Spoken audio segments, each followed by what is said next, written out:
This show is a Hopful Media podcast production.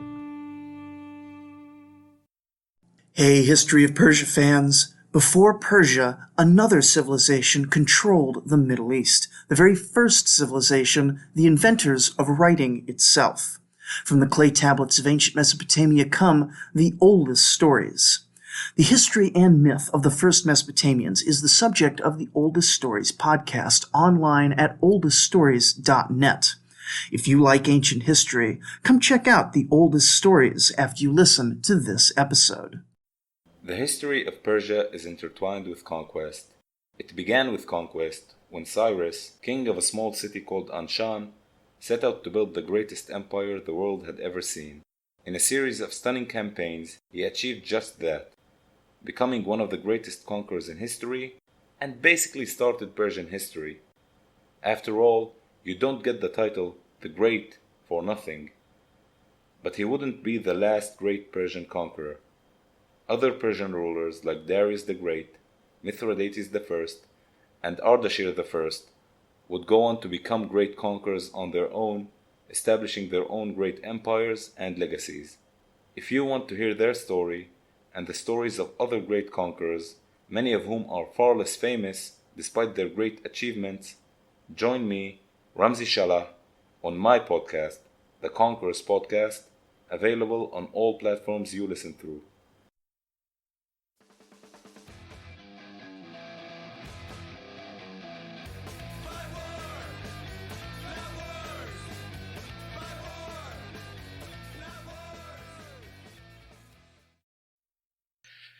Hello, everybody. Welcome to America's Secret Wars, the podcast about forgotten, overlooked, and covered up times the United States has used military forces to fight or occupy foreign soil. I am your host, Trevor Cully, and once again, I have Bailey and Nick from Totalis Jeffianus. How are you doing? Oh, woo! So good. So good. Good. This is part 2 of our series on the Anglo-American border crises in the 1800s. Last week, we talked about the Republic of Indian Stream, a quasi-independent disputed territory in what is now Pittsburgh, New Hampshire, with its weird, interesting constitution, and nearly causing a third war between the U.S. and the British Empire. We'll say. So, how are we doing so far? Did anything fun happen for you two during the break? I wrote a constitution with a guy I met at a bar. And now I'm a sovereign citizen, so thank you. I will say I'm a bit disappointed from last week because there was no death last week. So I'm hoping that we could make up for lost time. Yeah, it was a surprisingly bloodless border skirmish, and we're gonna pick up the pace a little bit today. It was more practical jokey at the end. Yeah, somewhere between like mild terrorism and practical jokes, which is a strangely close Venn diagram when you actually get into the history of it. I've been on YouTube. A lot of prank channels that also flirt with that line really. Yeah, a lot of YouTube and TikTok pranksters who are also kind of stochastic terrorists. Bomb an airport prank, gone wrong, been arrested. We are at best a year away from that. Yeah. I had an old friend whose name was Jack, and their father was a pilot. And I often think about every time they were in an airport, would people go, "Hi, Jack?" Because that seems... Hi, Jack. Well, as long as you take your shoes off and don't bring water. Yeah, then we're all safe.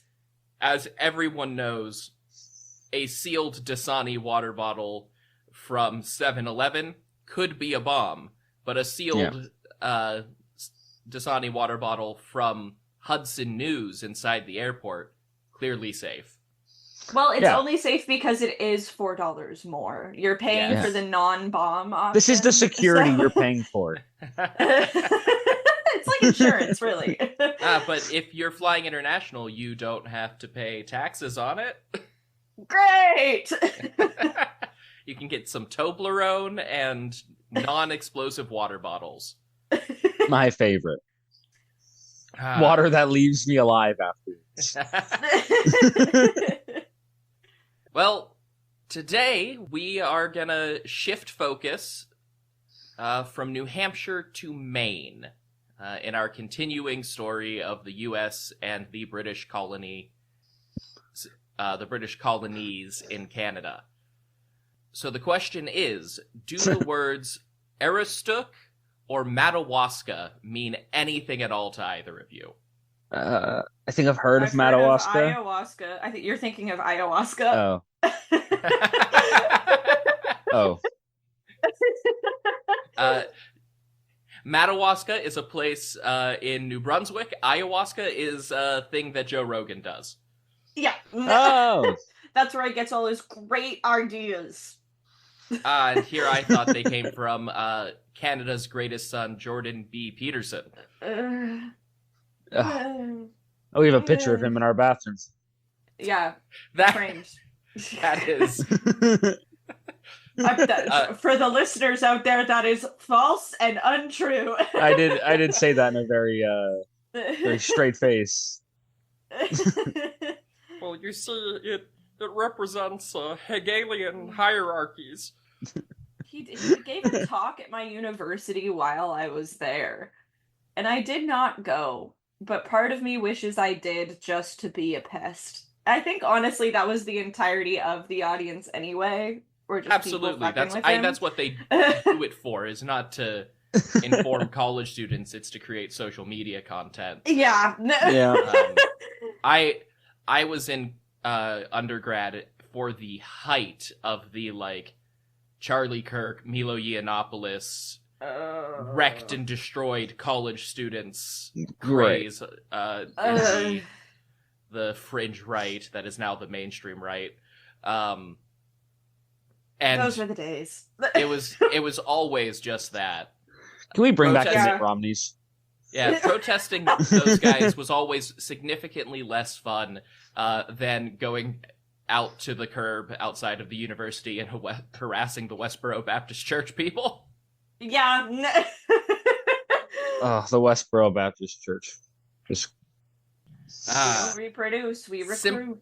Simpler times. At least we could put the word fringe in front of them. Now Yeah. it's just your neighbor. you know it's bad when the Mormon candidate's actually looking pretty good.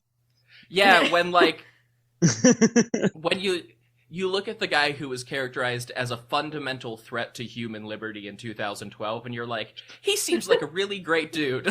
Yeah. He knows how to talk to people. That's insane. Which is apparently the bar now. That's apparently where we're at. Is understanding how human communication works.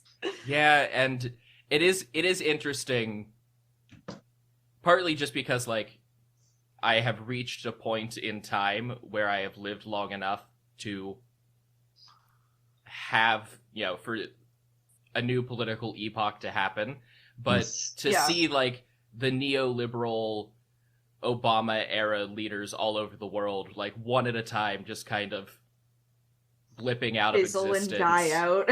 Yeah. And you know who's to blame? The communists. Always. Obviously. Always. Mhm. Ruining our democracy. Clearly. Famous communist Donald Trump. They got to him. They got to him. Those meetings with Putin were not just to have sex, I hope. Now, Putin's the only one from back then who's sticking around. Yeah, despite effort to remove him, he's just a rock President, that won't Prime be budged. Minister, Yeah. same shit. What's the difference? Yeah, weirdly, Putin's rise to power was an important part of the episode I did with Roberto yesterday, which That makes listeners will hear in a month. From this This is episode being a- released? Probably a little more than a month from when this episode releases, now that I think about it. Mm. We're laying the groundwork. Yes, Foreshadowing. obviously. All right. Well, speaking of episodes, let's do an episode. Specifically, we are going to look at the northernmost and largest county in the state of Maine, which is Aroostook County, and its Canadian neighbors in Madawaska County, New Brunswick. Aroostook actually borders on a bunch of Canadian counties because it's huge, but Madawaska is the important one for today. So we start with a quick rundown of local history to do some justice to these names because they're pretty obviously not English or French. Yeah, What? Before the Europeans arrived, this whole area of what became northern Maine and most of New Brunswick was home to the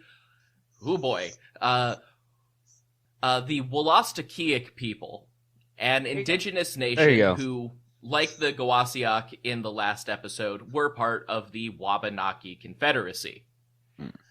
The Wolastoqiyik actually controlled the most territory of any nation or tribe in the whole Confederacy, centered along the St. John River. But they were sparsely populated, mostly living in walled-off towns and villages along the local waterways. Yeah, I guess it's hard to probably more concentrated in the Confederate South. This is the Wabanaki Confederacy that ran from like Bailey's like somewhere else completely. Bailey's other like end of the continent, basically. you say Confederacy, I think of one word thing, and it's not indigenous history. people. Actually, it kind of is indigenous people too, but that's a different episode. Well, Oh my. Like, if this part of Canadian history was taught in school, I would not have fallen asleep as much as I did. Like, teaching us about, like, who held what land and what tribes it existed at the time. That stuff's interesting. Instead, we got fur trade and the Northwest Company and the Hudson's American Bay Company. history. We literally just got Hudson's Bay history. That's like... In fairness to the Canadian education system, if you are going like, what is the roots of the nation of Canada, that is kind of a lot of the story.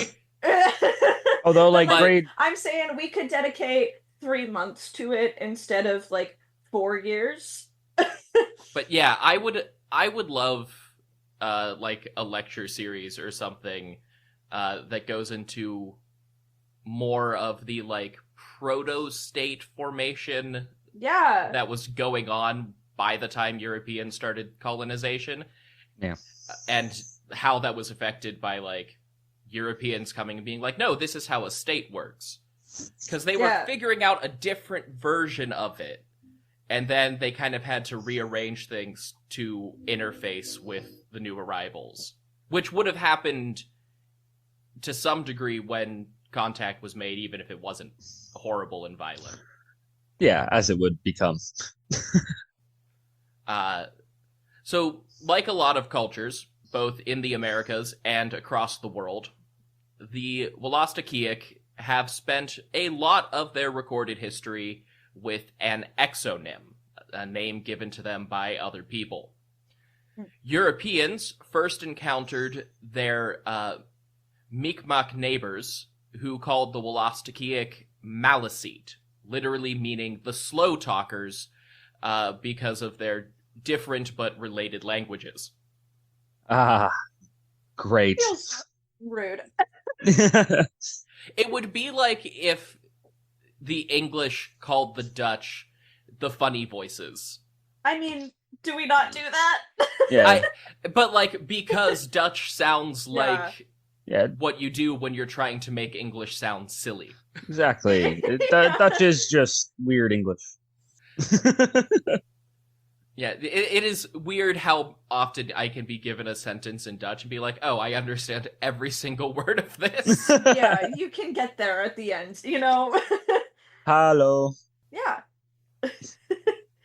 Little less workable with German, but sometimes you can also pull that off with German. French too, to an extent. Like French, the way the patterns I found is French English is very much like the like higher words that are like spoken like scholarly, and then German was like the lower words. So you can sort of like piece it together. Yeah. And Quebecois is in between. No, Quebecois actually is just over there. It's in timeout. And for more on this, listen to the History of English podcast. It's actually a surprisingly interesting show. That sounds really interesting. So they were called the Maliseet or the Slow Talkers by the Mi'kmaq.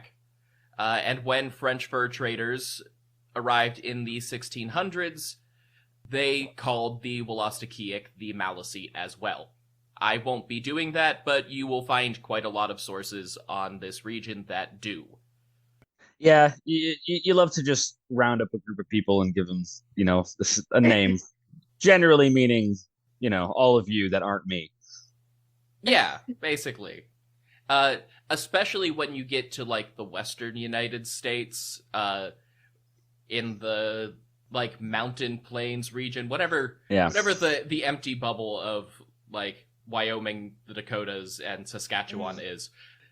There's a ton of landmarks that are devils something, because they were named after one group's deities, and another group told the Europeans, oh, that's the bad god. And and the Europeans translated bad god as devil. It's not great PR for your religion. No, not... It's rough. It's really rough. Yeah, we're kind of devil worshippers. So, initially, in this region with the Wolastoqiyik, everything was pretty chill as colonialism goes. There were certainly places where disease was used as a weapon, but Wolastoqiyik territory wasn't one of them. They were just the unfortunate victims of the inevitable arrival of Old World plagues once they started interacting with early French fur traders and Jesuit missionaries. Classic. Oh, yeah. And this is one of the great tragedies of human history, but also I tend to be on the side of, like, biological warfare. Very bad. Yep. Well, that's at some point in history, they were going to make contact, and it was going to be bad no matter what. Yeah. But they didn't know. I guess, right? And like, especially this really early point. Like, nobody did that on purpose at the start, but when the Europeans realized it in the more populated areas, then they did do it on purpose. And all right, everyone, let's hand out our blankets. Yes. Yep. Just take them straight from the smallpox ward and give them to the people you want dead. It's okay, sir. We only brought them from the smallpox ward. Oh, no, we definitely didn't do this genocide on purpose. Even once the Wolastoqiyik started getting dragged into colonial wars, it wasn't wars against the colonists. France and Britain aligned themselves with existing political rivalries in North America. So when France fought, the Wabanaki Confederacy joined them. And when the English fought, they had the Iroquois Confederacy. Both native alliances just so happened to have long-standing grudges with one another already. So there were occasionally raids and stolen farmland, but relations between the indigenous people in this region and the French were relatively tame. That must be so... Like, for hundreds of years, perhaps, you and this other tribe do not get along. Small skirmishes, everything's pretty low-key. And all of a sudden, now you're being backed by two superpowers with guns. Yeah. and suddenly you are now proxy war.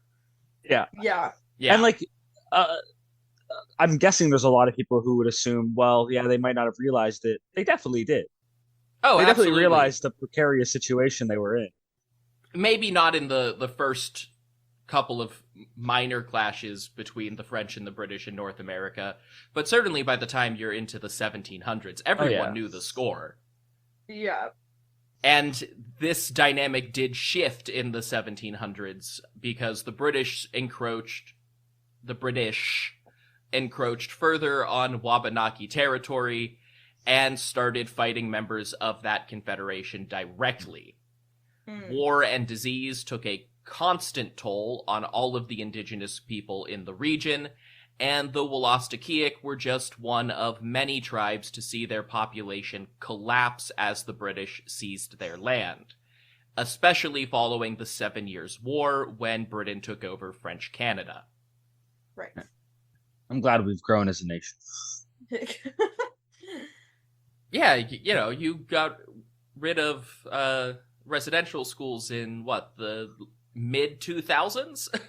Yeah, Yeah. exactly. No, I'll be honest. When I was really young, I was friends with a Native Canadian, and he got in trouble and by the police, and they just sent him to Nunavut for his punishment. They just deported him to a different territory. And Bailey was in Ontario at the time, so that's It is fascinating to me that Canada can still exile people to an uninhabited northern wasteland. It's okay. But it's actually, okay. everything is so fine up here. It's actually the capital of Nunavut, and I'll have you know, there's like 10,000 people there. So stop calling it a barren wasteland. Right? It's our biggest city. You have a section of the country that's just the Northwest Territories. Yeah. Well, what are we supposed to do? Call them provinces? They don't govern themselves. They don't even have a name because it's just there's nothing there to the name. Northwest Territories. Iqaluit's there on an island. But Russia did that for so long that they can't exile people to Siberia anymore because there are people who live there now. They just populated it. That's a bunch of exiles. Yeah. Prison colonies are certainly a thing in world history. It's just weird that Canada still has one. Honestly, I think it's the more you look into Canada, it becomes more and more clear why that shift never happened to not having them. It's just we always talk about how bad America is, but Canada, at least they acknowledge what's going on down there that's wrong. Here, it's just this. What? Nothing happened. No, there's no issues, especially with race. Yeah. Yeah. The U.S. goes back and forth on whether or not we've ever done anything wrong. Every 6 months, America decides, is racism really that bad? Yeah, it's a constant debate that we've been having since before we were a country. And for the audience who is no doubt wondering what is going on with this episode, it is the Saturday before Christmas. This will be a tangential episode at best. Noah brought on the two most tangential Rexy Potters and gave us a speech beforehand. Make sure you cut in. Don't worry, bestie. Excellent. This is what I'm going for. So many survivors stayed in the general area, but they shifted away from hunting and fur trapping toward manufacturing crafts like canoe building and basket weaving to supply the English farmers who had moved into their ancestral lands. And their presence was strong enough that the Wolastoqiyik's words survived as place names, even as their actual presence in the area declined. Wow. Madawaska, literally the porcupine place, is the name of a tributary river to the St. John. Aroostook comes from their name for the St. John River itself, meaning beautiful river. Yeah, wow, it's probably the name we should be calling it. because it's been called that for longer than that guy who's named after has been alive. Yeah, honestly, there is room to debate that, actually. That is there? Saint John the Apostle may actually predate the Wolastoqic language as a distinct dialect. Oh. Yeah, but you don't there's a good chance that it wasn't them that created the name, but that name is just what it's been called for. A beautiful river is kind of pretty easy to name. Yeah. I would assume that people arrived on the banks of a great big river and were like, wow, that's really pretty early on. Wow, you know what? This is very picturesque. So the Wolastoqic, long battered by British colonization, seized on an opportunity in 1776.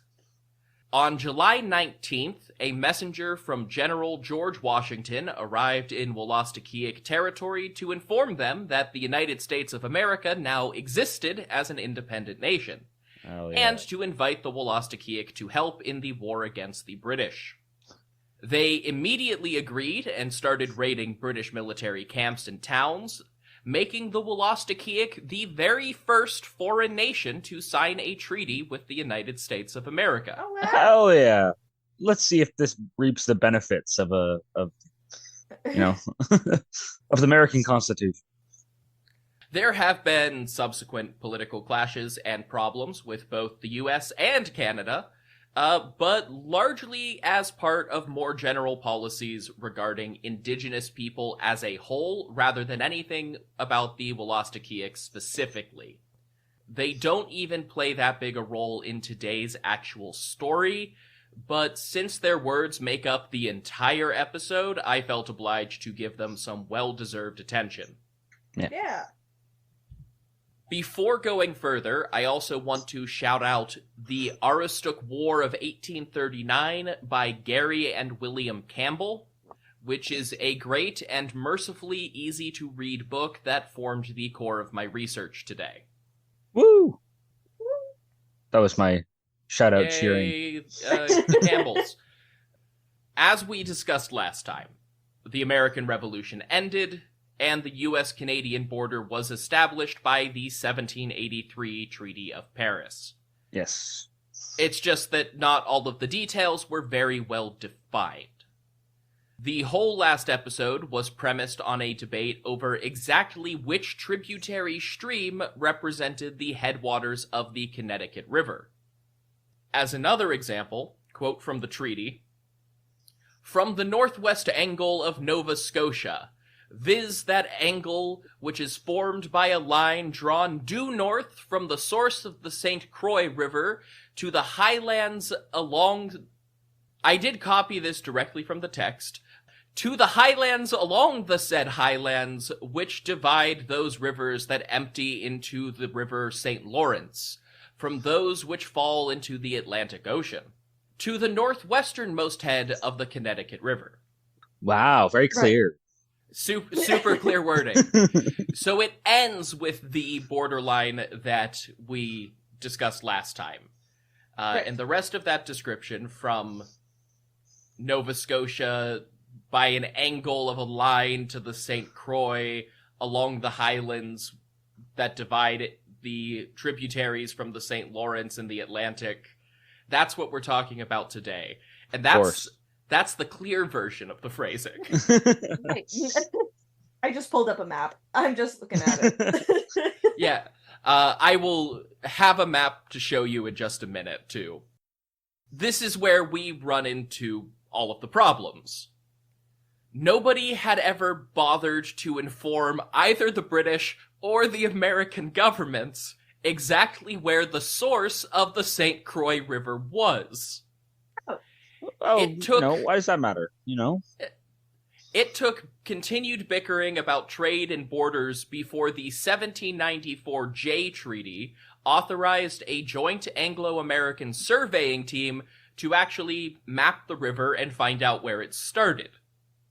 Once they did that, they drew a great big straight line on Maine's modern northeastern border. Hell yeah. Big ruler stick. Then you run into this week's problem. Along the highlands is not a precise description of a border. In 1783, not a big deal. There weren't very many people in that area to cause problems or to administer on behalf of either government. It was more of a vibe of don't cross the northern Appalachians, please. Please. We said please. Yeah. They're big. Like, vaguely, like, don't, if you're American, don't go north of the mountains. If you're Canadian, don't go south of the mountains. In the actual mountains, like, nobody's actually there, it's fine. Yeah. And if you like rock climbing, exercise your hobby somewhere else, please. Right. There's a lot of other Appalachia to explore. Yeah, on either side. There's some in our country, there's some in your country. Let's just avoid this. Strictly speaking, there's some in Morocco and Scotland, like... Yeah. So then we fast forward to the 1820s. Maine becomes a state, more and more people are moving into the area, and both New Brunswick and the United States have more of a government apparatus capable of actually caring where the border should be. Just like last time, both sides felt that it should be wherever gave them the most land. And to the British's credit, some areas being claimed and governed by Maine pushed almost all the way up to the St. Lawrence River, which was definitely not in the spirit of the 1783 treaty. It also made it very difficult for caravans and messengers to travel between New Brunswick and Lower Canada, creating a genuine logistical problem for the British government.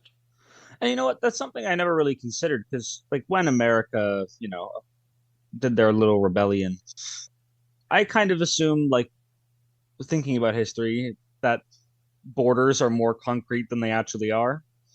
But yeah, of course, there would be so many issues on who are we actually under right now on the border of Canada and the US so consistently. Before satellite mapping, it was really hard to have a consistent border anywhere in the world, unless there was a river that you could use as a line in the planet. Yeah. You can say, like, oh, the mountain range is the border, and if it's 500 BC, that mostly works. But if you're getting to a point with pretty dense populations, you need more of a line because people want to use those mountains for something. Yeah. Yeah, but I could see why this is causing so many issues last episode, and looks like from this one as well. Oh, yeah. In this case, also, because they were trying to figure out, like, where to draw the line between a bunch of rivers so that, nobody would have to, like, share custody of the main arteries. The border was making it hard for Canadian messengers to legally travel to New Brunswick. Just some mail for your auntie. Yeah, I mean, if you look at like even a map from Quebec City to St. John, New Brunswick, there is a straight line there, but you do cross the entire state of Maine to get there. Yeah, it was a logistical challenge, to say the least. But of course, we are in the French part of Canada, so on top of Indigenous nations, Americans, and Brits, we have to deal with the French-speaking Canadians. My condolences. In this case, it's a group of people called Brayons. They were largely descended from the earlier Acadian French colonists, whose deported descendants also formed the basis for Louisiana's Cajun culture. The Brayons were a relatively small community as French-Canadian groups go, mostly straddling the St. John River between Maine and New Brunswick. So French Canadians are just a bunch of exiles. That's why they would like to re-exile themselves from the country of Canada. Come on here. Yeah. It's not exile. there is a faction of people who genuinely seem to believe they are going to secede from Canada and join France, which is really funny to me. I do love, because it was broached to like France, and they replied with, wait, what? Yeah, France was We like, don't want 'em. absolutely not. That's in the middle. That's in the middle of a pre-existing country. It's a pre-existing country, and we stopped fighting the British over this stuff a long time ago. We'd like to keep it that way. Napoleon, I think, is when we stopped And fighting also, over it. like, After that, I am French Canadian. I do speak French, and I remember I was playing softball, and it was at like a Worlds tournament, and Paris was there. There was a French team from Paris, and I was talking to them, and speaking in French, whatever. And at the end of the conversation, the guy said to me in English, "Your accent is funny," and I said, "Okay." They don't want anything to do. They can't understand me, regardless. No. it's the same way that there's different variations of English. There is different variations of French that are unrecognizable to different areas of the world. Absolutely, yeah. Canadian French and French are or African French. Oh, yes. Bordering on different languages. This podcast, I guess, is bordering on time for an ad break. Mm.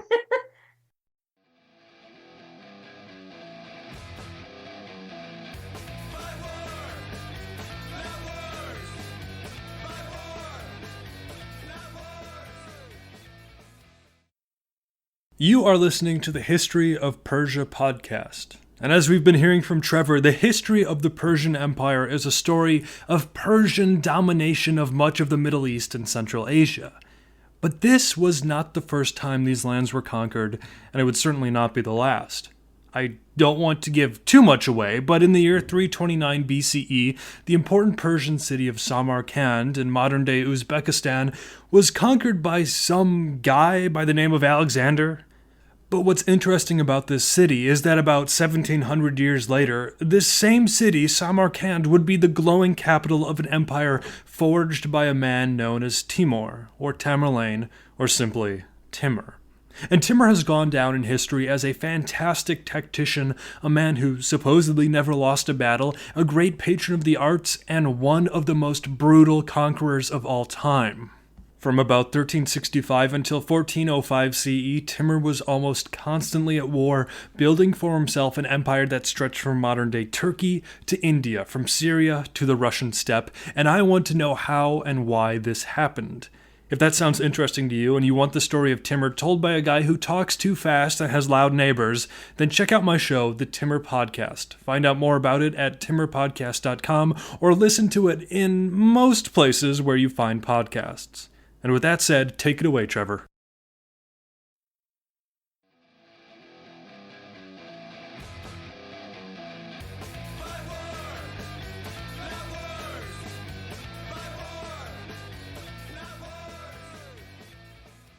All right, let's talk about Maine. Let's talk about Maine. Let's get into it. Okay, so we are back.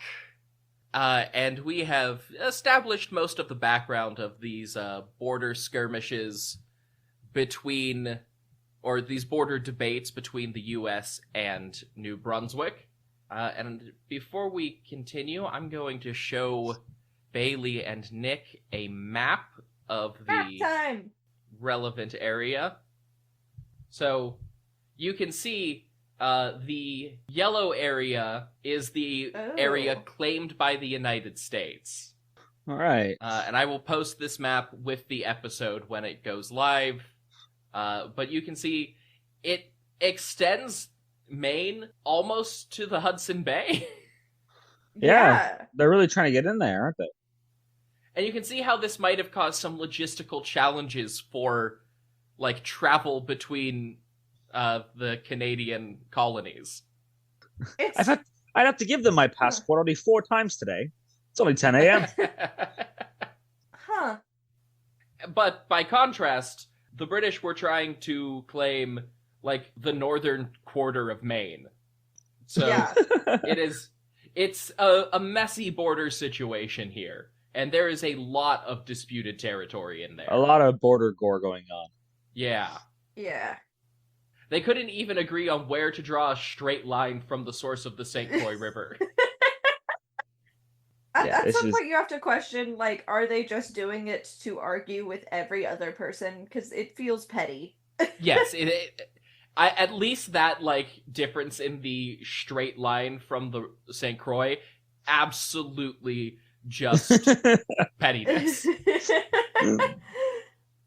Should have gave me this. I could have fixed this in 2 minutes. Yeah, they didn't ask me, so... You hear that, British negotiators in 1783? Yeah, Should have asked Bailey. where was I? Should have asked If you're Bailey. listening, get out of here. Let me do it. So that's the chaotic border situation. To say the least. Yes. And in 1817, an American man named John Baker arrived in the Brayone stretch of Riverland at a town also called Madawaska. Oh, convenient. There were around 2,000 people living there at the time, and it was by far the largest settlement in what the Americans claimed to be Aroostook County, Maine. It was right along the disputed border territory. Right.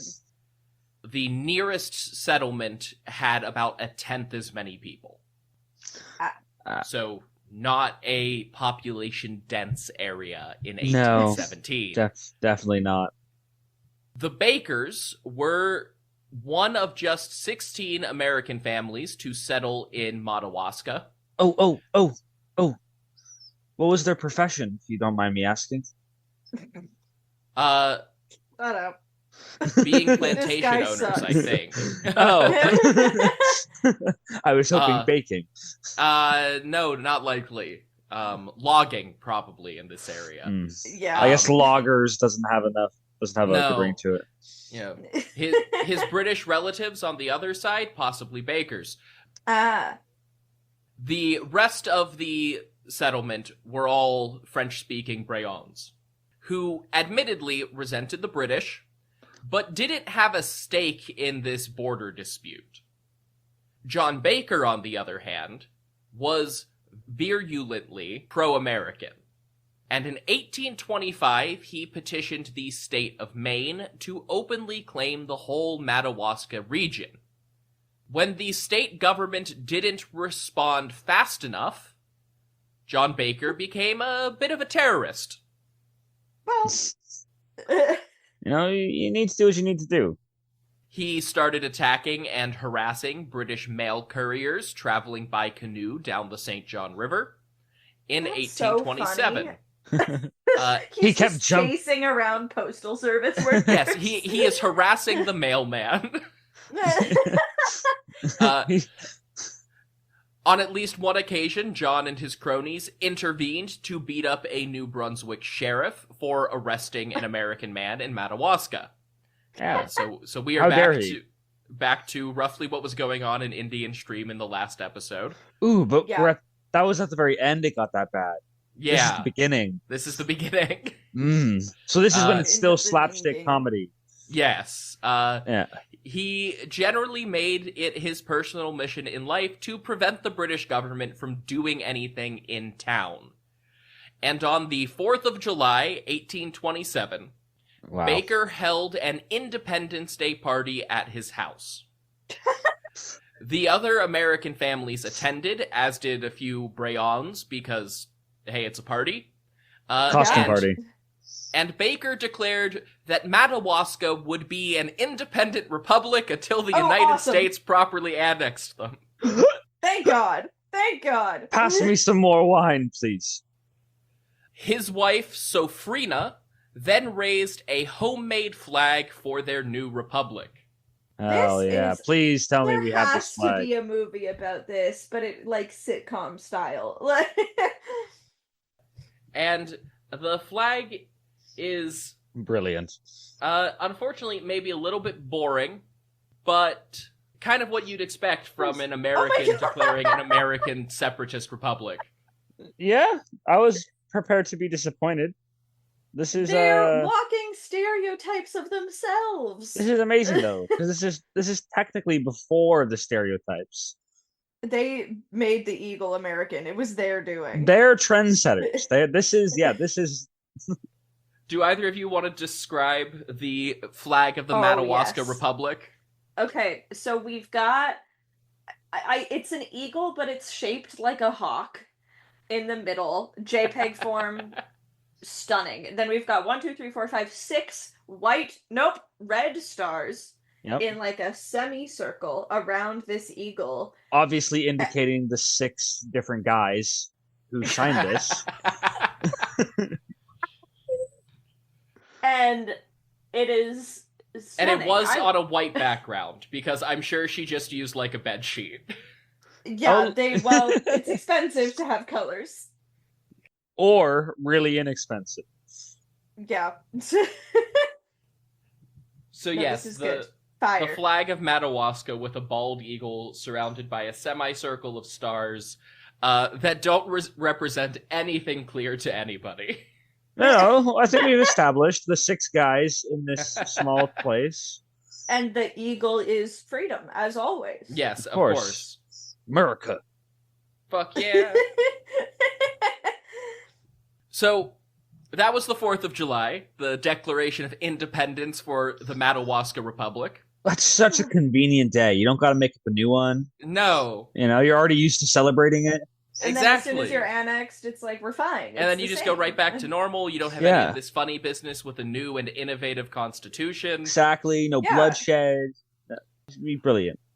On August 10th, they all met back up to sign a charter of government written by John Baker, and a New Brunswick magistrate crashed the party, confiscated the charter, and ordered John Baker to submit to peaceful arrest. They literally said, "Gimme that." Just one guy walked in there. There's no security, so he just waltzed in, grabbed. It's not even like the sheriff. It is like the local New Brunswick judge rode his horse down, walked in, and like stole the paper. Like, stop doing it, guys! Come on, gimme. Drop it. Instead, John loudly refused, and Sofrina raised the homemade flag again. These people, they would make a killing on a Netflix show nowadays. Since he didn't have any sheriff's deputies with him, the magistrate kind of shrugged and went home to issue a warrant while John rode south to Portland, Maine, in order to petition the state government for support. That's definitely going to happen. He got some vague platitudes and promises, came home, and was promptly arrested by New Brunswick sheriff's deputies 3 days later. That doesn't make any sense, he would try and argue. We're our own country now, so you can't arrest me. This is the whole point. Yeah, this story is so similar to, like, every story of a modern sovereign citizen and their arguments for why they don't need a driver's license. It's really funny. He was charged with high misdemeanors and held in jail for the next 13 months. So, what are you in here for? I killed someone. What are you in here for? I wrote my own constitution, declared independence, and then here I am. Well, the thing is, it was such an unserious attempt at secession, most of the jail time wasn't even for the charge of creating his own republic.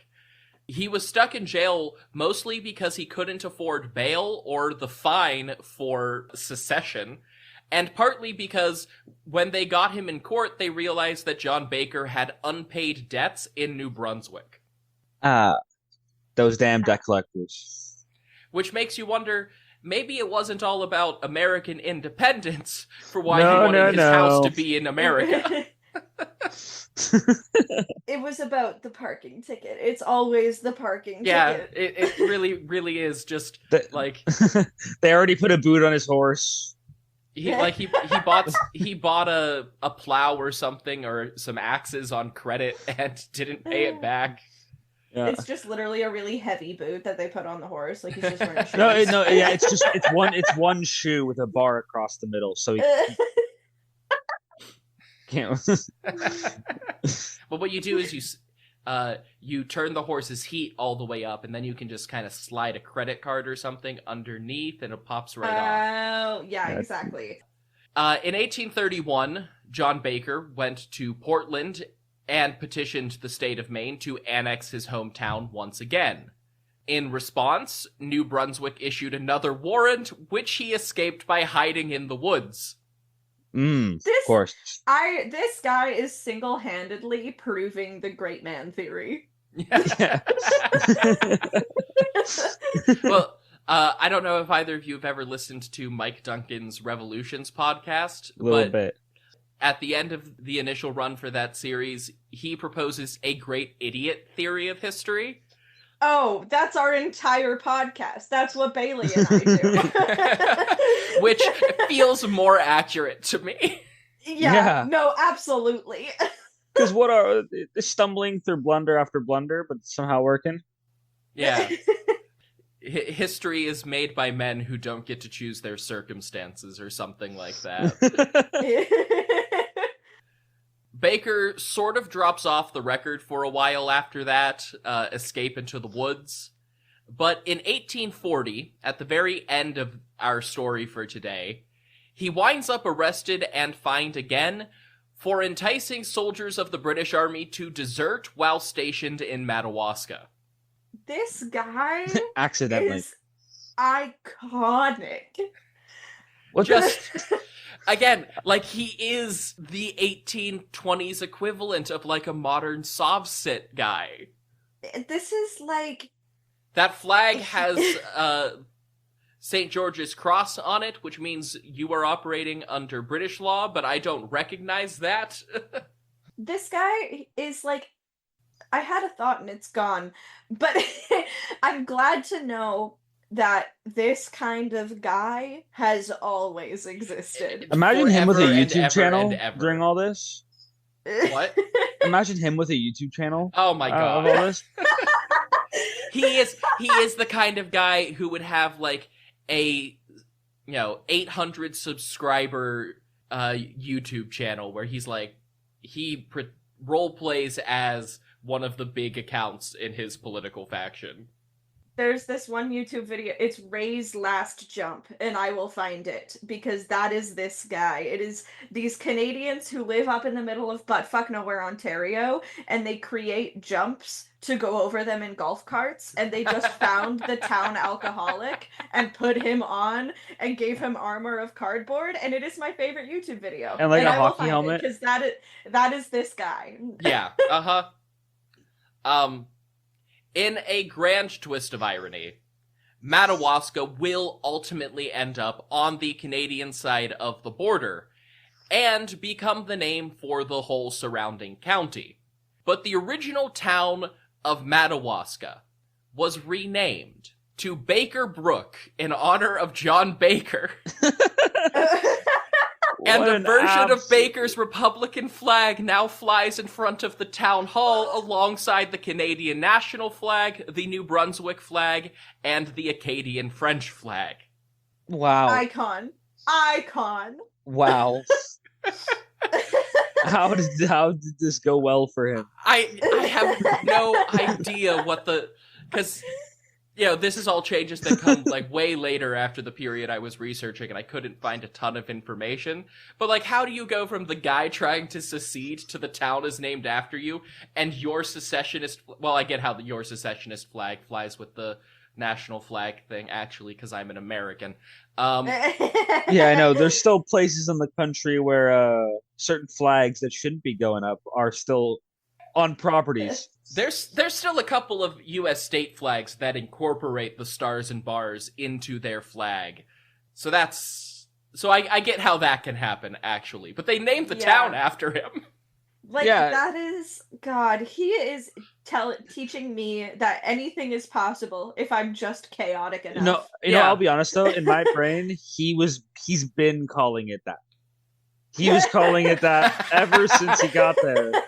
And it was only after so much time Everyone that just caught up. It was Bakersbrook, the capital of the Madawaska Republic. it was going to be the Baker's Republic, but that just sounds like a hippie. Yeah, it's like a bakery. commune sort of thing. That's not what he was going Yeah. for. That's very anti-American. So, while John was in jail, there was another incident nearby. In September of 1827, a British constable was sent to repossess a cow in a disputed territory along the Aroostook River. A what? Sorry? A cow. A Who? cow. This was like a modern car repo for a cow. So what? The cow left over the border, so they're trying to get him back? No, somebody bought the cow on credit and didn't pay, so they sent the repo constable to get it back. So it's a fugitive cow. It's a debatably stolen-ish cow. Has anyone ever asked what the cow was feeling about all this? Yeah, You what know, did the I cow would think? like the cow's opinion. Did he agree to go over the border? Well, the repo job went off without a hitch. Until 13 American settlers tracked the constable down, stole the cow back, and threatened to arrest or shoot any British officers who came back to the area. I don't believe it. You guys' history is so beautiful. These Americans were subpoenaed by a New Brunswick court, but for some reason, none of them ever responded, and the charges were ultimately dropped. Weird that. These debacles eventually reached the desk of President John Quincy Adams. My goat. Let's go, JQA. Though both the US and Britain agreed that this was just some loon in the wilderness, it did restart the conversation about defining the border between their territories. A conversation which ultimately led to more direct conflict a few years later, including the Indian Stream Secession. With this surge in border disputes like the Madawaska Republic and complaints about Americans interfering with British travel, the newly elected Andrew Genocide Jackson realized he would have to work something out with the UK or risk beginning and ending his political career in wars against the British. God, that's the correct timeline. The Treaty of Ghent, signed at the end of the War of 1812, required the US and Britain to seek third-party arbitration for any border disputes. So this is when they went to King William I of the Netherlands, like we talked about last time, Yes. Hello, Will. to go over the exact language of all of their existing treaties. In practice, if not on paper, the UK had continued to govern most of modern New Brunswick since the American Revolution. Or, more accurately, they did most of the governing of an area that didn't really have a government to speak of. Fair They enough. stepped in. They're not the Yeah. the stepdad. They're the dad who stepped up. Yeah, well, the debate with in the court of King William I came down to how exactly you define the Atlantic Ocean. Well, All right. Well, let's hear it. God. Let's hear it, Bill. What do you think? How do we keep doing the most ridiculous thing? So the border described in the Treaty of Paris says to draw a line from the northwest angle of Nova Scotia to the source of the St. Croix River. Right. If you look at a modern map, you will notice that Nova Scotia doesn't really have much to do with the US border. That's because the treaty also says to draw the border through those highlands that separate the rivers emptying into the St. Lawrence from those emptying into the Atlantic Ocean. And that's where we fucked up. Well, according to the order of lines drawn in the treaty, this line is supposed to connect to a straight north and south division from the source of the St. Croix. Most modern historians, interpreting both the original treaty and the border dispute, see this as meaning the border was originally intended to go all the way to Nova Scotia, with modern Moncton right at the borderline, and almost the entire southern coast of New Brunswick being in the U.S. Right. I mean, if you look at it, it kind of makes sense. Yeah. I never really I because I'm so I'm from Ontario and then I moved to BC. I had a really skewed perception of what the Maritimes look like, and New Brunswick is attached to America, right? Yeah. Yeah. That's this whole dispute. That's the whole border that we're talking about. And in my brain, until today, I was like, oh, it's similar to Nova Scotia PEI. It's just an island. But no, this is great. I'm looking at it right now. Oh, that must be the river we're talking about. Look at that. Bailey discovering in real time that Whoa. there's a whole province in his own country. I mean, I was embarrassingly old when I found out you could drive from BC to Nova Scotia. In my head, the way the Maritimes are taught is they're just like islands. No, they're not. That's what I was thinking. Like, oh my god, PEI is so tiny. You can drive to Nova Scotia. It is barely attached, but it is attached. Yeah, isn't there like a bridge now? Like a big bridge? Yeah. Big bridge. Big bridge. PEI is something that should not be its own thing. It is so tiny. Just latch it onto New Brunswick. And tell that to Anne of Green Gables, okay? Here's the thing. You can do whatever you want with it, but don't mess it up too much. That's where my favorite socks come from. Oh, sorry. So, obviously, this isn't how things turned out, even really early on.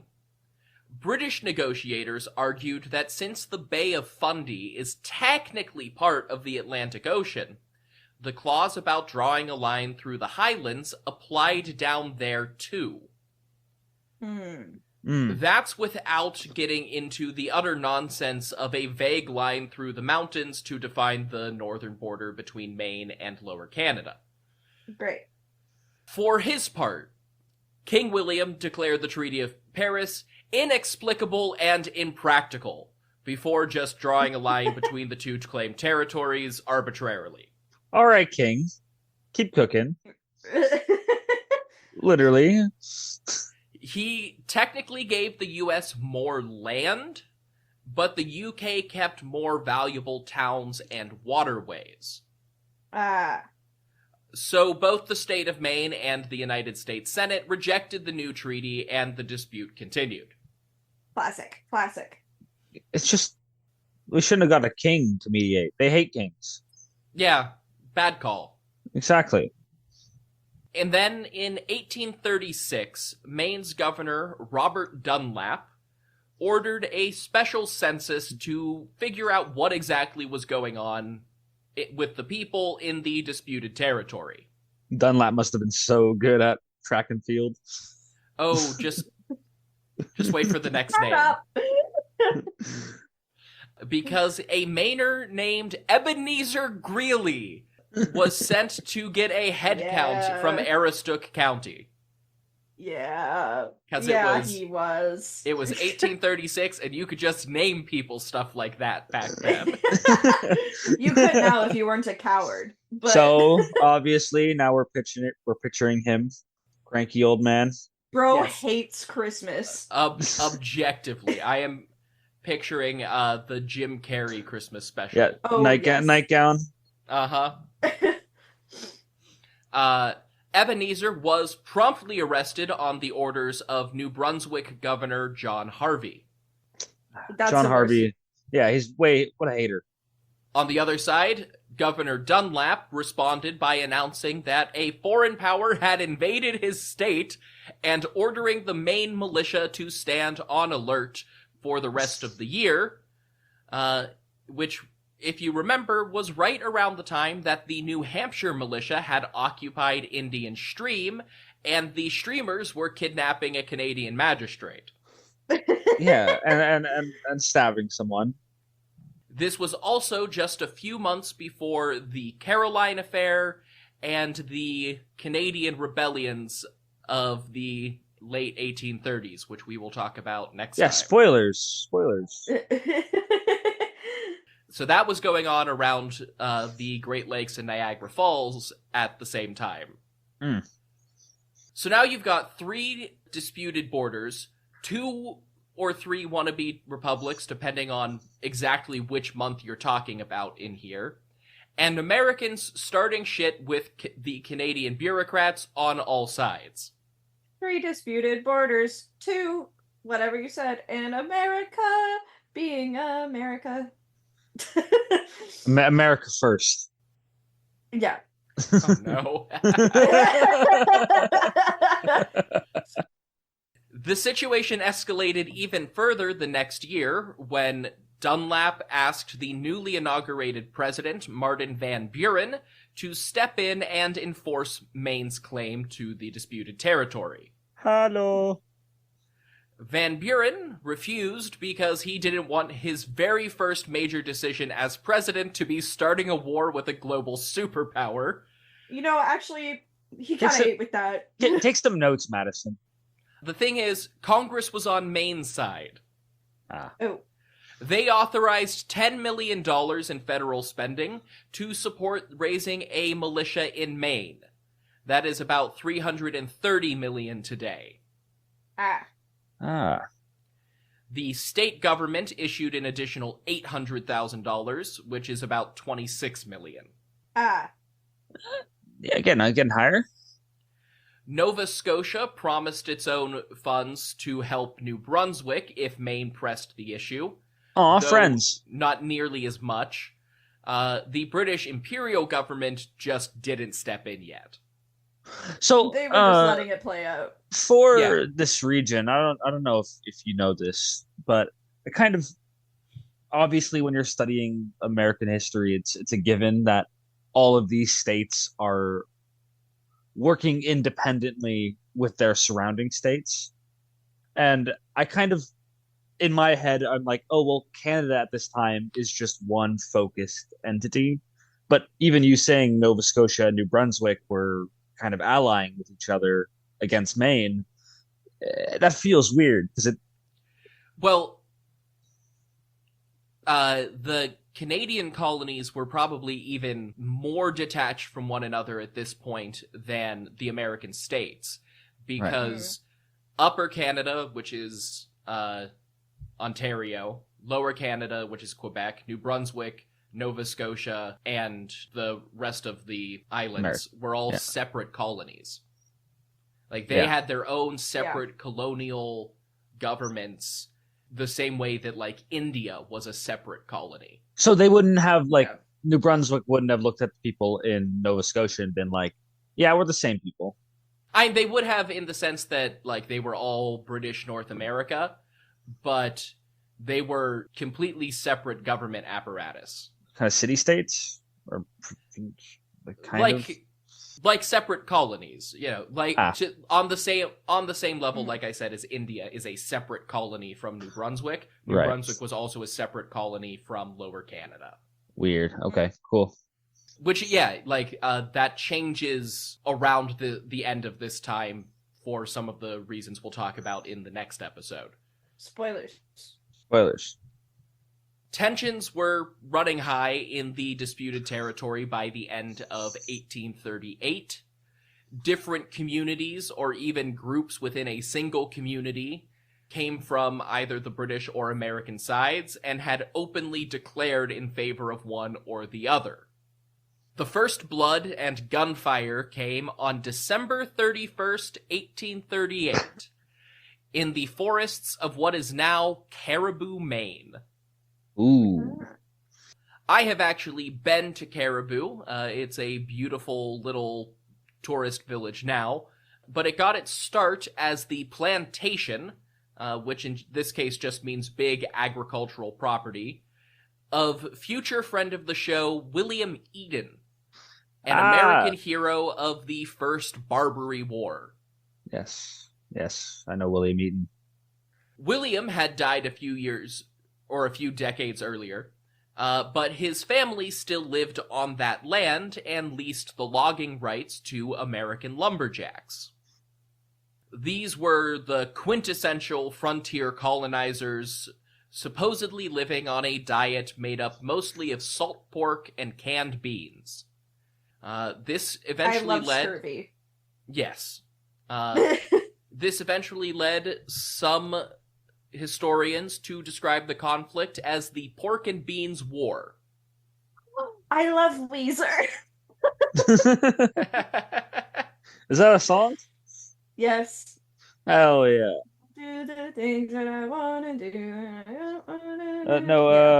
No, the Eaton Center in Ontario. It's a big mall in Ontario, Toronto. It was not named after William Eaton. It was named after Timothy Eaton. Oh. Yes, Timothy Eaton is a migrant from North Ireland. Wow. I was excited. Although he did file for bankruptcy in 1999, and all of his companies were forcefully closed in 2002. At least he has a mall named after him. We can all only hope for so much. Come on, Cully Mall. Nah, that sounds weird. It does sound weird. Predictably, the American lumberjacks sided with the Americans in the border dispute, and Caribou is pretty far to the west, even under the British government's most dramatic border claims. So when the Eden family saw a group of New Brunswick loggers hacking down trees on their land, they called for help. The local American lumberjacks and nearby settlers grabbed their guns and stood guard for several days. I will say, this seems like a lot of big talk. We are an episode and a half in, and there has been no casualties. These guys, they're not doing nothing. You will not see what happens next coming, I promise. They ordered the trespassers to leave on New Year's Eve, and the two groups started yelling at one another and waving their guns about. Your mom! But nobody fired. However, Wussies. all of this commotion caught the attention of an unexpected third party in this conflict. Oh my god, is John Baker coming? in a way that dramatically ramped up tensions over the border dispute. And I will give each of you 3 guesses. Okay. One at a time? My guess is it is a caribou. Bailey, your turn. my guess it's John Baker. Neither of those. Okay. All right. Bailey was further off than you might be expecting between the two. Okay. It's a bear. There's a lot of bears. It Is it is a fucking bear? absolutely a bear! Yes! Oh my god. I've seen The Revenant. I know how this goes. 3 of the Canadians wandered a little too far from the group during all of the shouting and threatening, and they caught the attention of a mama black bear and her cub. Ooh. An American bear. In itself, a bear at that time of year was a surprise because it was well into hibernation season, and most bears don't still have cubs with them in late December. It's the bare necessity. Okay, thank you, Bailey. Well, this one had a cub, and she was pissed. The bear they usually charged and attacked the lumberjacks. Ironically, the Americans probably saved these guys' lives, because if they hadn't been arguing with the Yanks, the Canadians wouldn't have been carrying their guns when one of them started getting mauled by a bear. Okay. They shot her, and she wounded a second victim before going down. Even the bear couldn't R.I.P. get a kill. Oh, the bear died. First death. Yeah. First death. This was out of sight from the American side of the lumber camp. So the Eden family's guards just heard people shooting, and they started shooting back. no people were killed in the end, but there were several wounded, and the whole incident convinced the New Brunswick loggers to go find a less hostile forest. It's still a comedy because no one's died yet. Yeah. But it turned up the temperature, and the event went down as the Battle of Caribou. A few weeks later, the Maine militia was sent in to track down and arrest any Canadian loggers found in the disputed territory. This expedition was led by Sheriff Rufus McIntyre, who went north... That's an okay name. Yeah. Rufus. That was okay. Yeah, it's a solidly, like, Scots name. Yeah, he's got a leather jacket. This is Rufus from Bill and Ted's Excellent Adventure. Ah, okay. Well, I went... Both of them are there, actually. At the same time. It's his split personality disorder. He's a teen boy half the time. Then he's a biker the other half. A time traveler from the future. A time travel from the future. So, Rufus went north with a militia section to establish a base camp and started confiscating New Brunswick's logging equipment that was left behind. It's my logging equipment. It's my logging equipment, it's not yours. This would be like the big sledges and giant saws that weren't worth lugging in and out of the forest if you intended to come back. Also, some oxen and horses who were left to graze in the logging camps while the lumberjacks were at home. So, like, the really expensive stuff. Yeah. The Canadians responded by breaking into the Woodstock, New Brunswick arsenal and ambushing Rufus McIntyre's section in the middle of the night, taking them hostage back to Woodstock. Surely someone died. There are no deaths reported.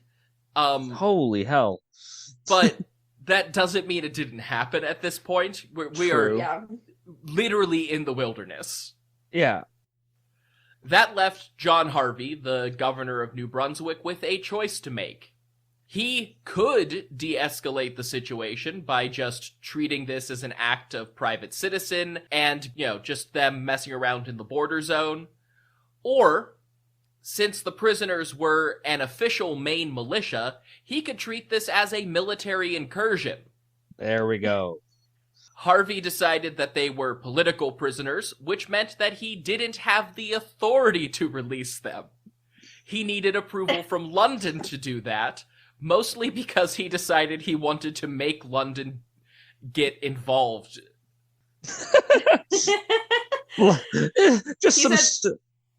Just some secretary in London going through papers. Boom, boom. All right, tax problem there. Price is going a little high for carrots there. Military incursion from United States. Does a double take.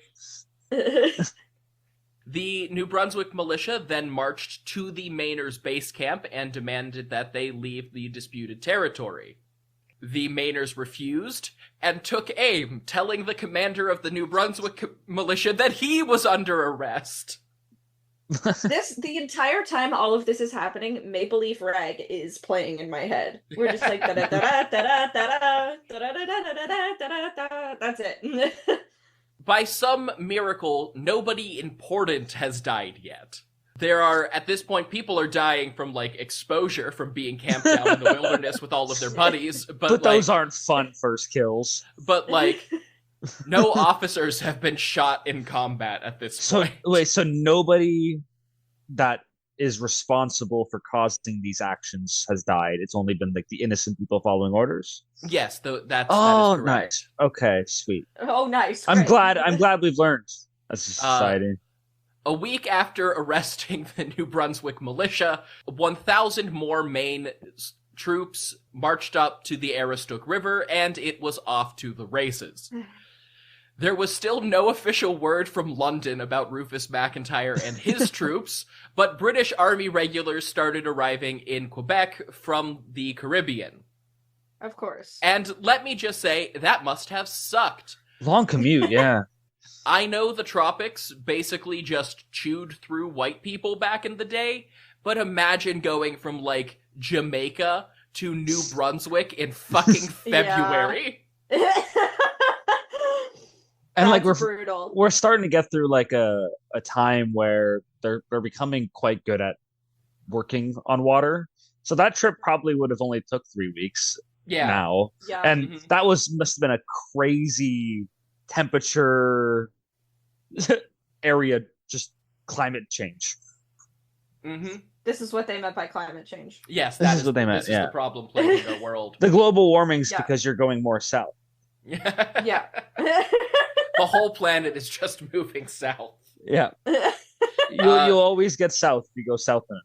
Yes. Yeah. That's how it works. Science. Yeah. Yeah. The thing with all of this is the regulars arriving in Quebec gets brought up in every source that I found on the Aroostook War, but it's not clear to me what the British regulars were actually responding to. Oh, yeah. That would have been some really quick turnaround to get soldiers from the West Indies to Quebec in the middle of winter. So they must have already been ordered north in response to the outbreak of the Patriots' War in Upper Canada. But when the soldiers arrived, Maine viewed it as a threat to them. Right. Yep. It looks threatening. Yeah, the arrival of the British Army tends to... I'm not sitting there comfortable now. I'll just be honest. Letters received by John Harvey also show that elements of the Mohawk Nation offered their services as auxiliary troops to Lower Canada in event of a wider war. Harvey ordered his militia to gather on the St. John River opposite to the American forces. And with an enemy militia gathering in even larger numbers than the volunteer force, plus reports of redcoats arriving, Maine's governor authorized a draft on February 19th. Yeah, you can see things getting a little more tense. So in the span of 2 months, we've gone from some lumberjacks screaming at bears in the woods to thousands of men being drafted and literal redcoats arriving in New Brunswick and Nova Scotia. Pulpable. You can cut it with a knife. The tension. Yeah. Over the next 2 weeks, several companies of Maine used confiscated timber to build Fort Fairfield as their base of operations right along the modern boundary line. Ah, nice. Build a fort on disputed territory. Yes. I don't think I could be wrong, but I don't think that's ever caused any issues before. Never. No. I mean, this was No. a forward operating base for what they saw as an inevitable coming war. Yeah. We just got our foot in the door. It's fine. Yeah. Just in case, I'm not saying anything's going to happen. Just in case it does. Just in case. Yeah. We're planning for the worst, hoping for the best. Yeah. The period of increased militia activity probably accounts for the Aroostook War's most famous casualty. Oh. Private Hiram T. Smith. Hiram. Hiram, I hardly know him. Popularly described as the only fatality of the Aroostook dispute. That is not entirely true, because whenever you get a few thousand angry young men camping outside in winter with guns and cannons, people are going to die. Yep. One of the most popular versions of the story actually has Hiram dying in 1838 rather than 1839, though that's unlikely given that there just wasn't much militia activity in the area. Yeah, let's give him another year. Yeah. According to residents and to an anonymous grave marker from the time period, Hiram or some other soldier fell into Soldier's Pond in Wallagrass, Maine, and drowned in the summer of 1838. Oh, okay. We still have Maple Leaf Rag playing at this point. Yeah, this is still part of the comedy, unfortunately. Yep. In another version, he fell through the ice of Lake St. Clair. That is unlikely, as there is no Lake St. Clair in Maine. Oh. Well, maybe it's dried up. He drowned, and out of respect, they filled it in with sand. No one will ever drown on this lake again. Yeah. That's a promise. Yeah. Maple leaf bread, yakety sacks, it's that kind of conflict. Other versions include that he froze to death in minus 40-degree temperatures that winter, that he got kicked in the head by a horse, run over by a supply wagon, or shot for desertion. Can it be all of them? Yeah. Can we like one of those medieval witch executions where like you just you shoot them, you draw and quarter them, you run them over. Yeah. Then like you hold the body up, the horse kicks him in the head. Yeah. The latter is least likely for Hiram Smith purely because it's the version we would have actual government records for. I think the most likely explanation is that Private Smith probably did die in one of those ways, and the rest are all stories of other fatalities from the American side that got wrapped up into the same mythology, as more and more people started to think of him as the only casualty. It is easier to think about it all for one guy having like potentially all these different versions. Because if it is like each one of these is representing someone who actually died, it becomes a little more sad, just on its own with one death each. Yeah. What they really should have done is had Hiram go out and face Redcoat in a one-on-one duel to decide the fate of the border. I mean, honestly, whatever I do in my life, I hope 200 years from now, I die in a way that is so funny that's 3 back-asswards podcasters are laughing at the way I died. That's my goal. I know it's always like not a popular opinion in the Rexipod community, but eventually, hopefully in 100 years after we're all gone, there will be a podcast that ranks all of our Rexipods off of and every categories. time ours gets brought up, people just start laughing. There are enough of you now that like that could be a decently long series. Oh yeah. There's a new one that just popped up, but there's like spoilers, guys. 15 of us now. Jesus. There's 15 of us, I believe. And 7 of those are Roberto's.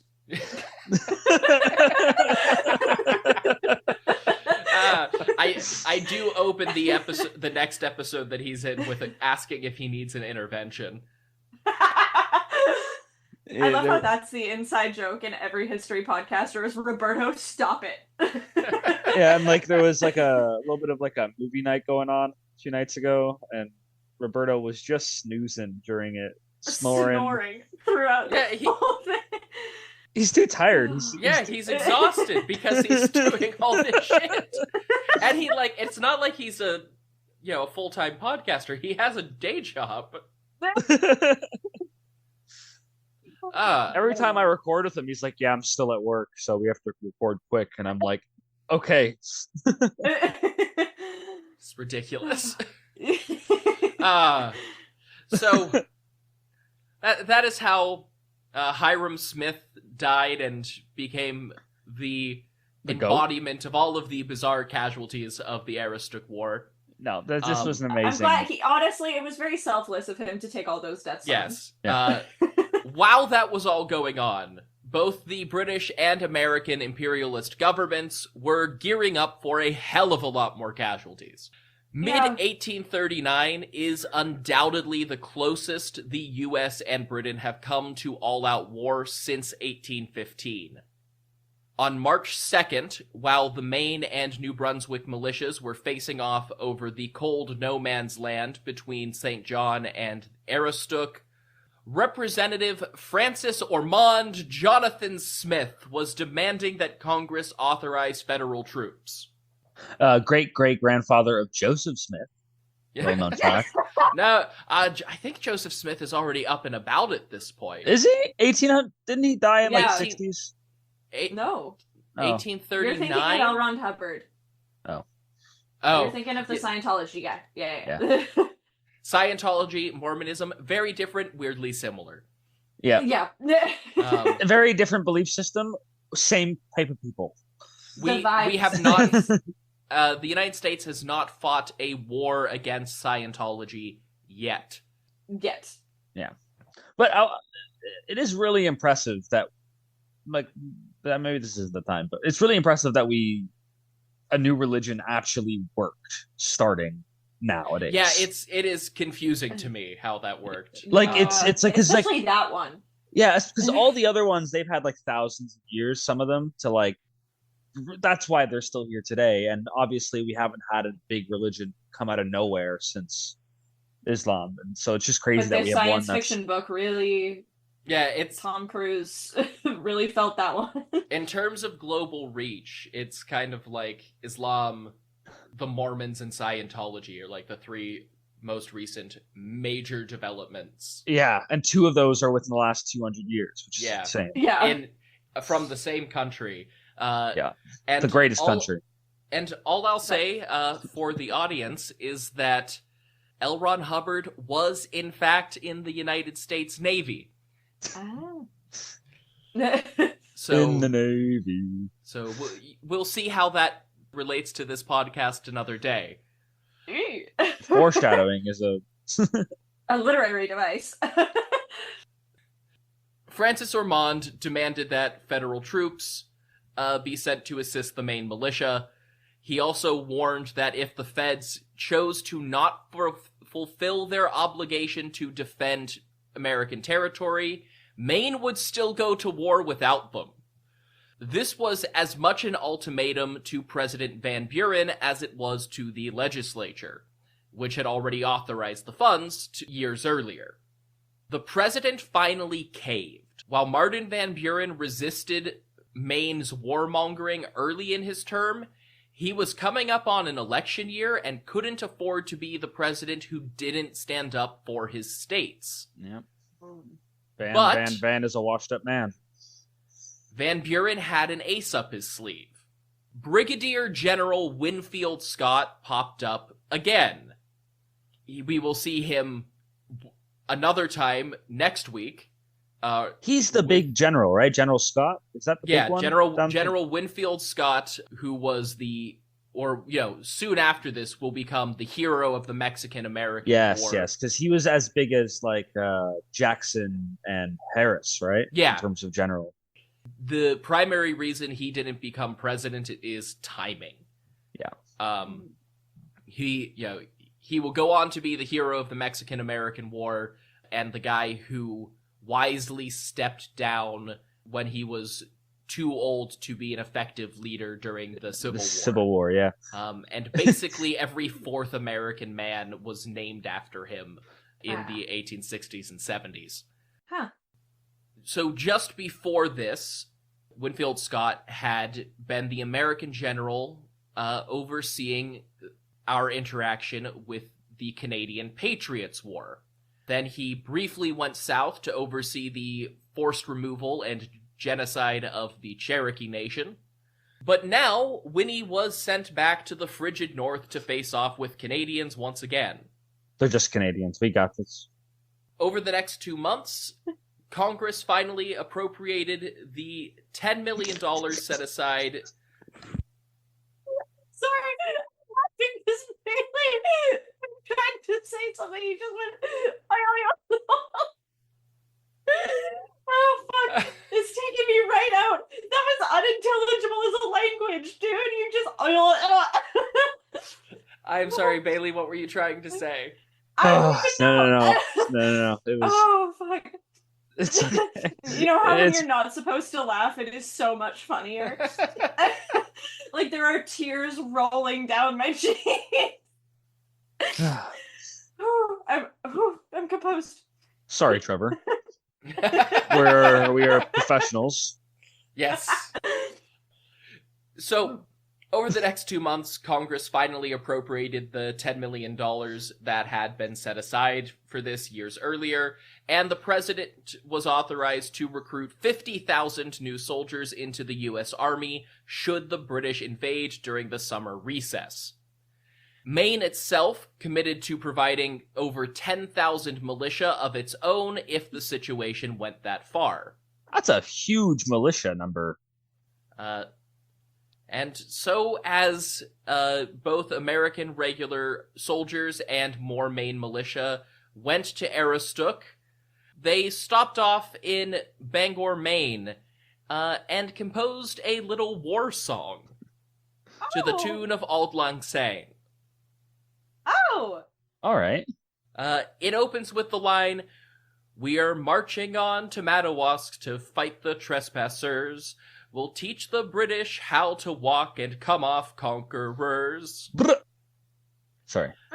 I figured I'd add some ad-libs. And I will post links to both this and the original composition and a modern folk adaptation of this song by Greenwood and Burns. That's so cool. I do highly recommend the modernized adaptation if you like folk music. It's actually like a pretty good song. Hell yeah. However, I do want to point out that there is a line in here, "We've whipped them twice most manfully, as every child can tell." And if the tyrants say one word, a third time we will show. I just want to say it's a bit of a misrepresentation of the War of 1812 in there. Yeah, that still gives off that era of we won. Yeah, I don't. Yeah. You can't say you whipped them if they burned the White House down. Details. We wanted to get it remodeled anyway, so they were just helping with the paint job. We asked them to do it. That's why they did it. It was in our hands. It was all under control. It was a consensual burning of our Capitol building. Yeah, we let them. Yes. We let them do it. We were really asking for it, Yeah. So the trick in all of this is that Winfield Scott personally knew Governor Harvey up in New Brunswick, because John Harvey had been Winfield Scott's prison supervisor when then Lieutenant Colonel Scott was captured during the War of 1812. It keeps going. They weren't exactly friends because of this, but they respected one another enough and remembered how the last war went, so they would try to avert the coming crisis. Okay. Yeah. So as everyone's talking about how we whooped the British, these two are on the side, like, guys, I don't know if we don't want to do this. When Scott arrived in April, he immediately started convincing the Maine government to withdraw its militia forces and replace them with a smaller civilian police force. Basically, this meant sending in an armed sheriff's posse instead of militia. Of course, since it was a militia, this really just meant a bunch of the same guys stuck around, but they now took orders from the civilian government instead of the militia officers. Oh, great. It was just enough of a scaling back to calm things down long enough that Scott and Harvey could start negotiating directly.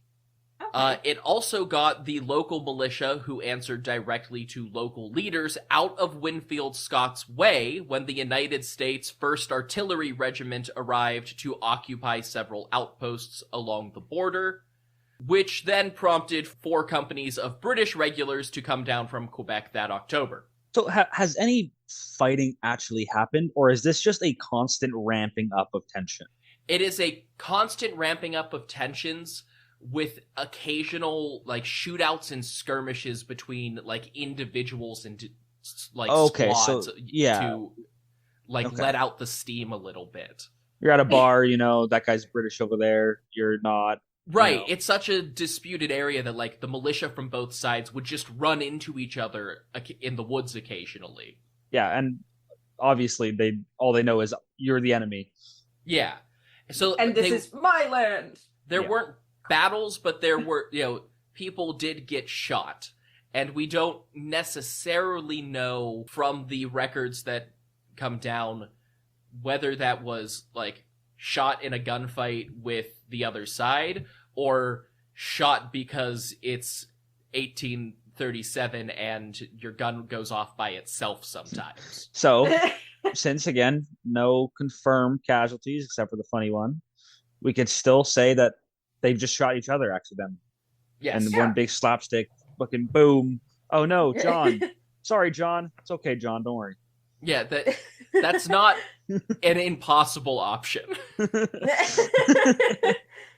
Since Scott had convinced Maine to treat the disputed region as a civilian area instead of a military occupation, it needed a civilian government. And in early 1840, they officially formed Aroostook County. There continued to be encounters between sheriff's posses and soldiers and militia in the disputed area that resulted in fistfights, beatings, and the occasional shootout, but nobody died in violence. If you got shot in a minor skirmish and then died of gangrene, that didn't count. That's a different story. Yeah. By the end of the year, Van Buren lost re-election to a populist campaign from William Henry Harrison, the only president in American history not to do horrible things while in office. Whoa. No. Because he died almost immediately. He did, yeah. He didn't have time. Well, I think that's still an accomplishment. I know Jerry Landry's favorite. He's Jerry Landry's favorite president, right? Yeah, William Henry Harrison. I do not know how that man lives and dies by William. It's honestly respectable. Old Tippecanoe himself. Tippecanoe. And Tyler too. I've heard that. Yeah. That was the song against Van Buren. This led to a constitutional crisis in the United States over presidential succession, because we never actually officially said that the vice president would take over permanently. So they couldn't figure out whether or not they were supposed to have a special election or not. Yeah.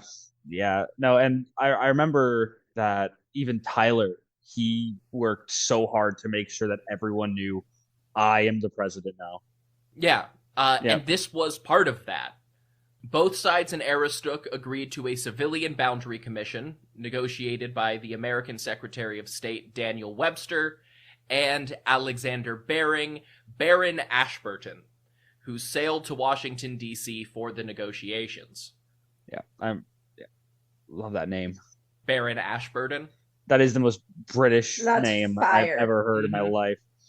Alexander Baring, first Baron Ashburton. Yeah. I'll be honest, I remember him mostly from like other podcasts that mention him. Yeah, he is an involved guy at this point. Yeah. Ironically, in these negotiations, Maine lost territory according to King William's borders negotiated years earlier. But it was a settlement that could prevent further conflict, as it was drawn primarily with the Halifax Road in mind, ensuring that the British would maintain a land route from New Brunswick to Quebec. And you can see that when you look at the map. Yeah. To ensure clarity, the only arbitrary boundaries were drawn in straight lines, following the directions laid out in the Treaty of Paris, and when those lines intersected major rivers, the rivers were used as the boundary.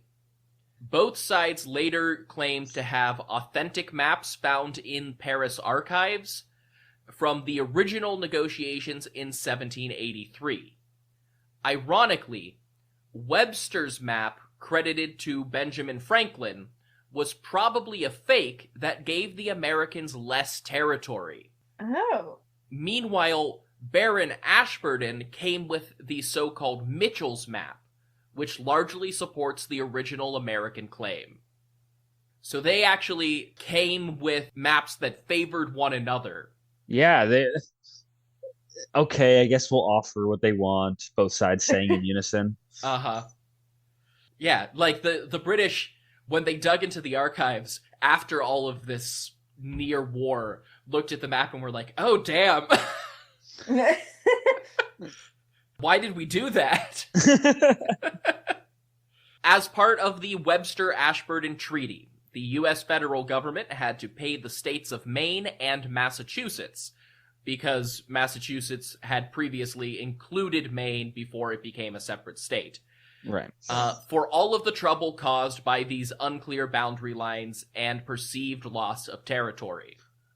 Some of the more radically anti-American people in British Parliament were angry, as were some American politicians, but avoiding war and paying off the relevant states soothed most of the outrage. Yes. In addition to Maine and New Brunswick, the treaty also defined the borders between Lower Canada and New Hampshire, as well as Upper Canada with the states of Michigan and Minnesota.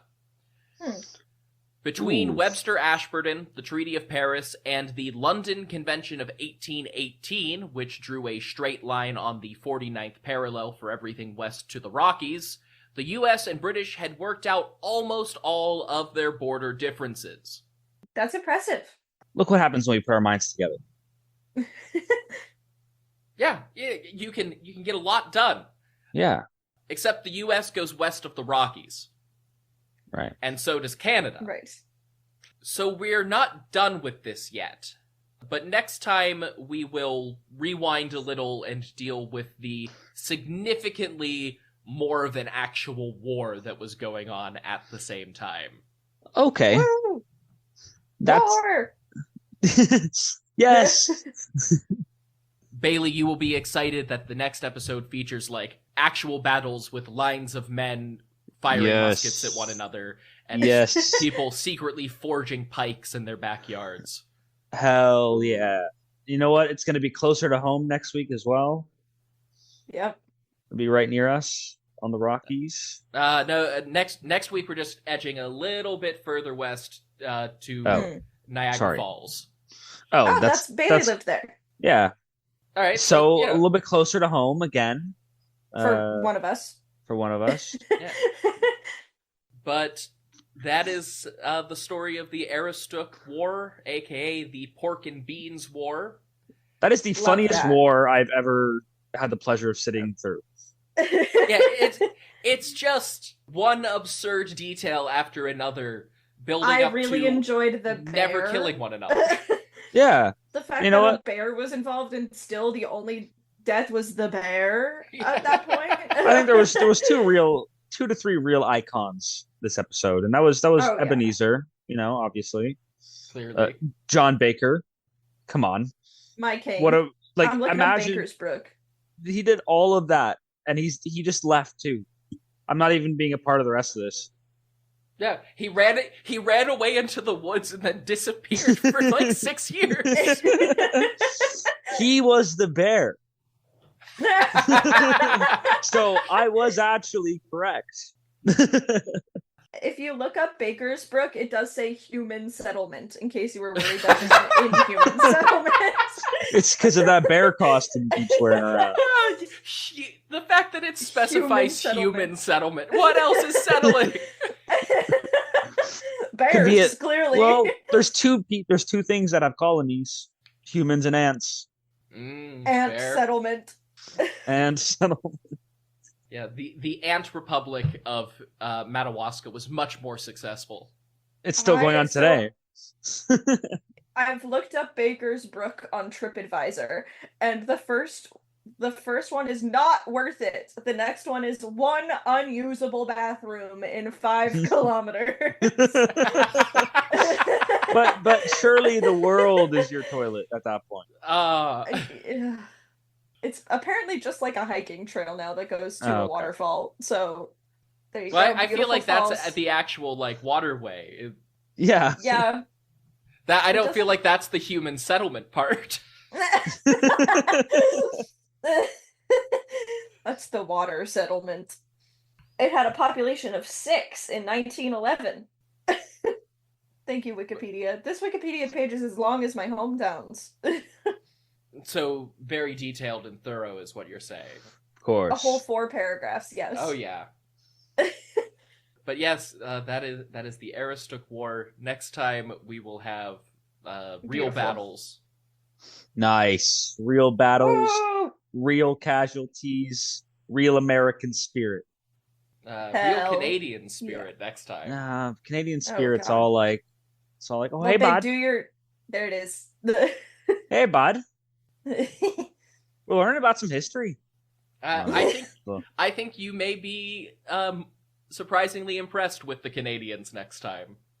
Yeah, I've heard, and it's more of like a funny haha, but there's like whole YouTube documentaries on Canada at war, and how whenever we set our minds to something, the thing on the other side of the field is gone. Something Geneva Convention, something.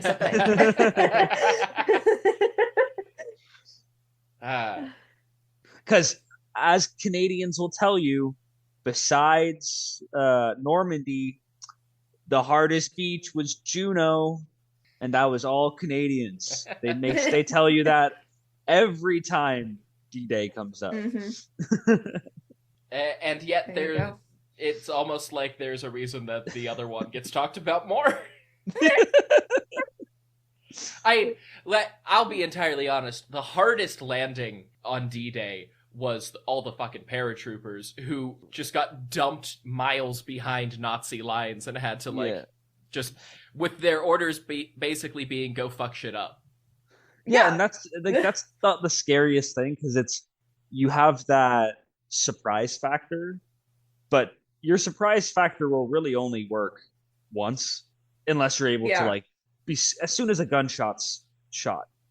Right. Everyone knows you're there, and I mean, it's hard to miss the thousands of parachutes descending from the sky.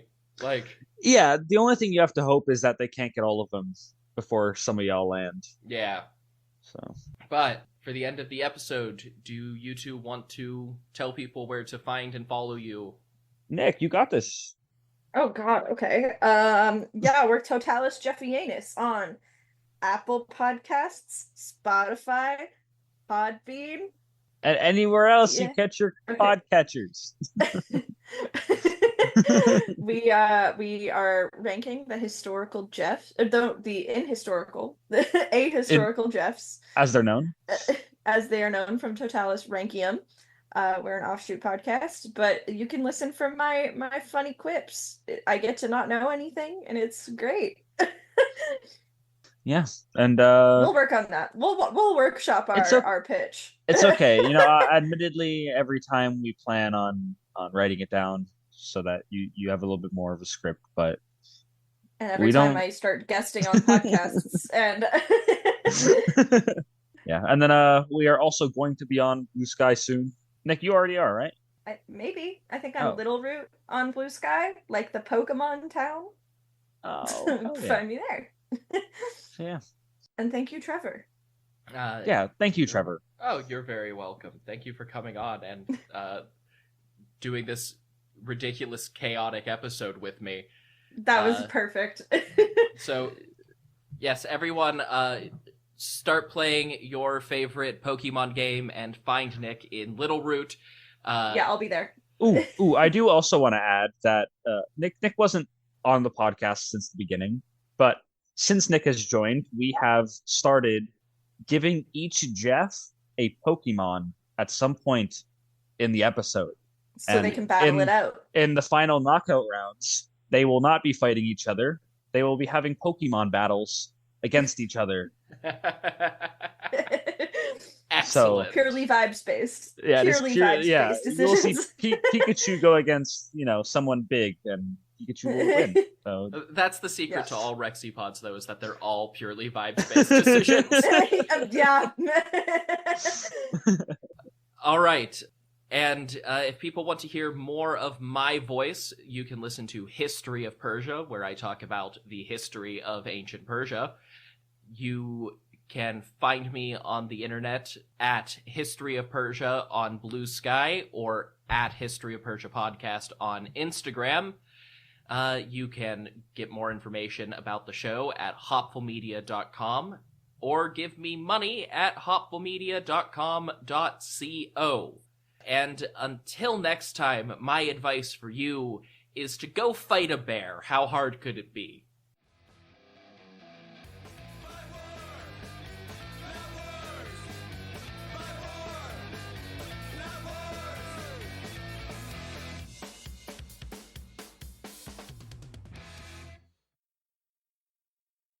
Hey, History of Persia fans. Before Persia, another civilization controlled the Middle East, the very first civilization, the inventors of writing itself. From the clay tablets of ancient Mesopotamia come the oldest stories. The history and myth of the first Mesopotamians is the subject of the Oldest Stories podcast online at oldeststories.net. If you like ancient history, come check out the Oldest Stories after you listen to this episode. The history of Persia is intertwined with conquest.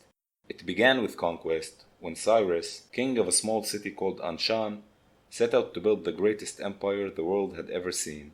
In a series of stunning campaigns, he achieved just that, becoming one of the greatest conquerors in history, and basically started Persian history.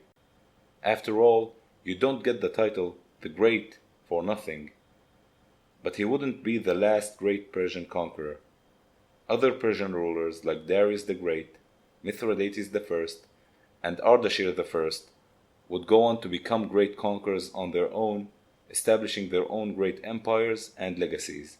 If you want to hear their story, and the stories of other great conquerors, many of whom are far less famous despite their great achievements, join me, Ramzi Shalah, on my podcast, The Conquerors Podcast, available on all platforms you listen through.